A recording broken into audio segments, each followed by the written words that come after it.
بھائی مجھے تھوڑا سا شہد دے دیں، مجھے شدید ضرورت ہے۔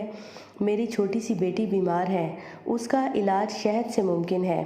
مخاطب بولا، افسوس میرے پاس اس وقت شہد نہیں ہے۔ ویسے شہد آپ کو مل سکتا ہے، لیکن آپ کو کچھ دور جانا پڑے گا۔ ملک شام سے ایک بڑے تاجر کا تجارتی قافلہ آ رہا ہے۔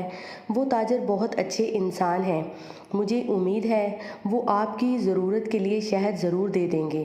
ضرورت مند نے ان کا شکریہ ادا کیا اور شہر سے باہر نکل آیا تاکہ قافلہ وہاں پہنچے تو تاجر سے شہد کے لیے درخواست کر سکے۔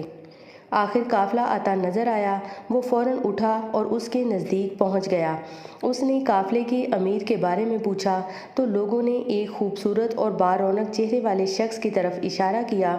وہ شخص ان کی خدمت میں حاضر ہوا اور عرض کیا کہ میری چھوٹی سی بیٹی بیمار ہے، اس کے علاج کے لیے مجھے تھوڑے سے شہد کی ضرورت ہے۔ انہوں نے فوراً اپنے غلام سے فرمایا کہ شہد کے 2 مٹکے اونٹ پہ لدے ہیں، ان میں سے ایک مٹکا اس بھائی کو دے دیں۔ غلام نے یہ سن کر کہا، آقا اگر ایک مٹکا اس کو دے دیا تو اونٹ پر وزن برابر نہیں رہ جائے گا۔ یہ سن کر انہوں نے فرمایا، پھر دونوں مٹکے انہیں دے دیں۔ یہ سن کر غلام گھبرا گیا اور بولا، آقا یہ اتنا وزن کیسے اٹھائے گا؟ اس پر آقا نے کہا، تو پھر اونٹ بھی اسے دے دو۔ غلام فوراً دوڑا اور وہ اونٹ مٹکوں کے ساتھ اس کے حوالے کر دیا۔ وہ ضرورت مند ان کا شکریہ ادا کر کے اونٹ کی رسی تھام کر چلا گیا۔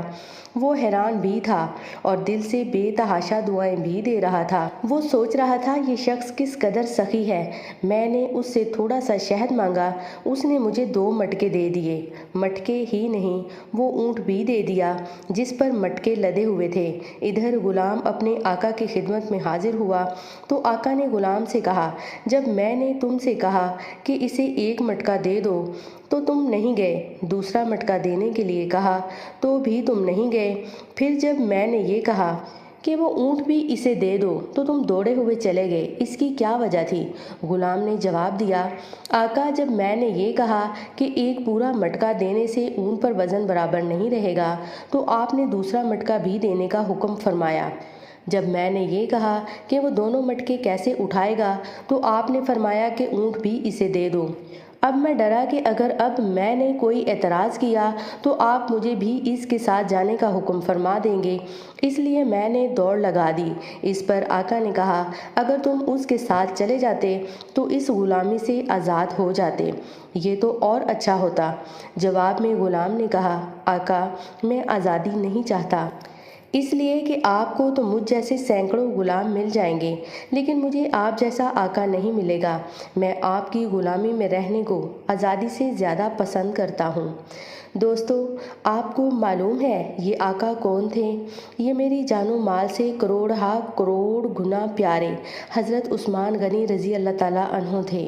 پیارے دوستو، یہ اسلامی قصہ کہانی کی صورت میں آپ کی خدمت میں پیش کیا گیا ہے۔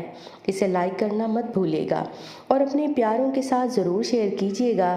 چینل پر نیو ہیں تو چینل کو سبسکرائب کر لیجیے تاکہ اسی طرح کے مزید خوبصورت ویڈیوز کا نوٹیفیکیشن آپ کو مل سکے۔